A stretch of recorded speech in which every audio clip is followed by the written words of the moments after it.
in zo vain chu be ve kule he video hin lo en ve tonga tuna hian in en lo te pon lo om thut mai the en lo ong o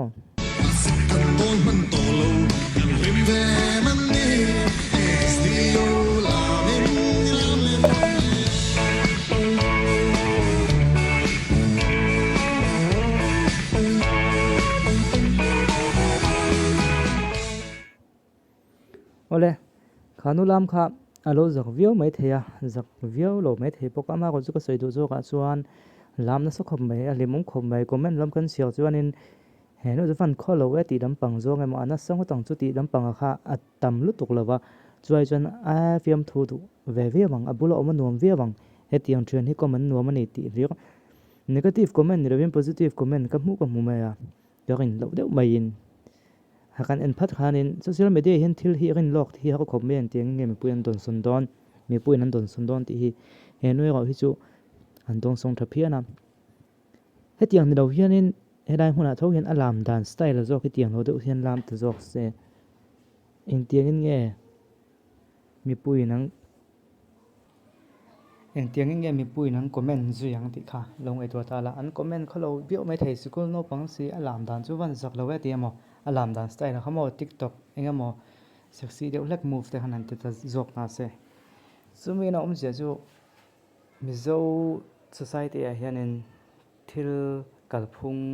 diklo ang reng tak mai pakhat oma chu thil hi ati dana zo hian thil suala kan pom le suala lo kan pom hi om tewani zu te po hi zu in theu an in dan zu an in dan atanga an in to an in nuwa an om dan te pon chu chumi tanga zu in suala ngai tat le zu then khatin an in dan den om dan dika wang zo ka suala ngai chuang lo te kan om khang ta tin lam te po kha ton hang kan en ta alam dan style atanga lim om le lom om man om line alam dan style atanga a kholo bang chu o ti na thin lung put theina om poka alam a kham kha chu kan pa musual ni lavin alam dan style atang zo khan chu tiang zel chuan thil hi mi zo a chuanin kha thil kha kan do thrin ta a man dan tu dik zo ka hi kan in zio ti man meu do ni long ai to benga yam internet chak te kon chuaka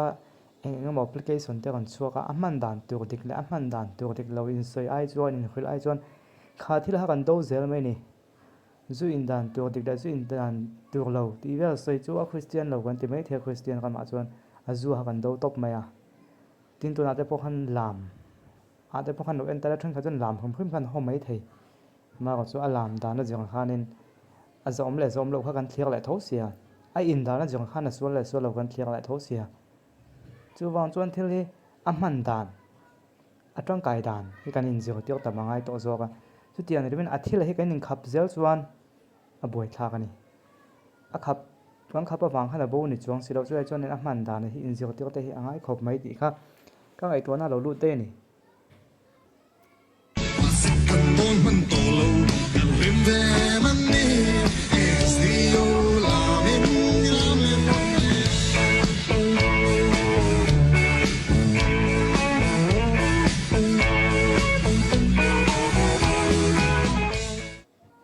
ole do ta chuan hi lo en leng o hey tangwal chanchin mo ya kong thal le ko tla mang mi kan ve ha thi pui dor of thar ti hey ji ka ra jan lo hok lo an ole kha te kha lung lei hi ma zon kan ngai do na chu do hi kan hong ha kan kha kan ma bok ani kon zin lai khe mayang zing ka do kan hong hi wang ta kani zing ka ti apo dak kwa dak som velen hong chau te dak ko vel to kan hong to zing dak sari chobok vela hian in hong hi an siok phei tai la ka sei sol vel lo chuan tam lo khop mai zana la ni se kan kha ma bok sia kfc non hong tha zana te po zing ka te po dok theyanga ni chun chang kang dewa chang kang sa de lo ni boka an tiama se he anin kha tho mai hi chu lung le lam pang ma kan son ngai na lai ta khani vain hon ma vak khange om ziom a le tu nam chon chong an ti mai the ma se vain mon ma vak ziom le lo lam pang ni lovin jing ka kanin kha thuop zan lama po in hong om mang lo kanin kha le thuop chuanin ma son ze na tu competition om tok lo tinania business a competition om lo chon ma son na om thei ro ni hi chu ngai to chen ngai ve khop mai ti kha han ni le pho se à chân chân mua à cầu thật lệ có ra mang mi cần về à thiếu bụi đỏ rồi thà thì hay gì cả là rất lâu hốc lâu ăn ko la to ba tan chuan hei hilong enang o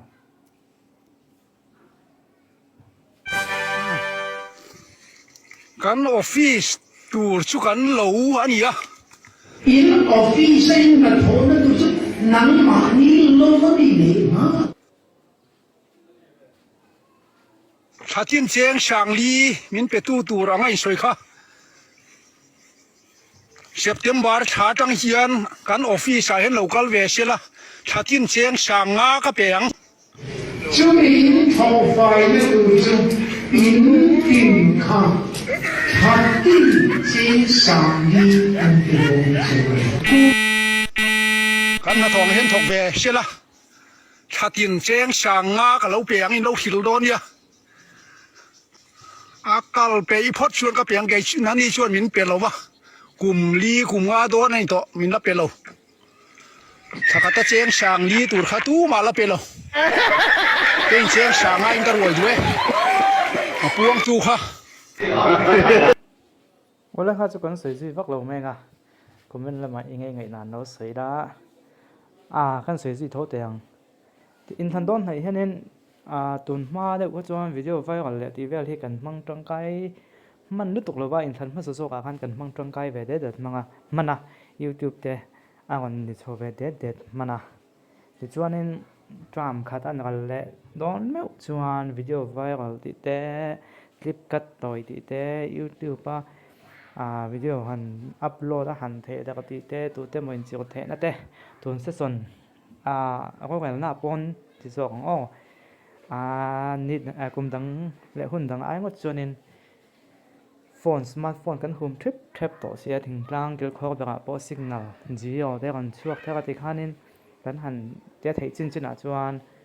tun tu min than hi kan so la khwe ta cha om ko ti em chan chu he ti anga vui le kha thok le kha ta social media kon chak thut le viral video khong te le kha ti ang tu na kan en ta kang chi politics khelna ata na tha tak ang chi te heng hian mizo mi pui te ngong eng ang takin nge nei ti kha khwe ta chak om ani zep thuam lova viral video zong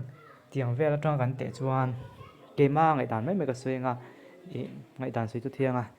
zpm an so kar me anga ti rin om khopin om ani tun ma pon lo ni thina thom an nei dian thina in than don hianin bu chewak khon ang dewin an tia an ri ring thei khop me chunga hianin han hongla engma hi lo om la thin lawan tiang dewin amma ko chu tun in than nung zo ka kha chun bu wak nei viam ma se tun ang em social media han dak ta ruai ang chi hi chu tong tho mai la tunang hi chu alani lawang ati la ka sei so lawang lockdown ne na kon ti zual bok nen chu wang chon ton in than result chu khela cha kom mai ngo nei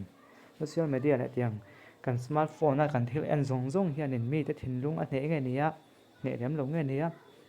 nge ni khela cha kom ko ti khop mai in than don huna buwak te po video te po kan kon siam chho le nga te ko buwak hot pa nan te po pon se comment lama ingai dan te du lo se vela video danga kan hmu le vek don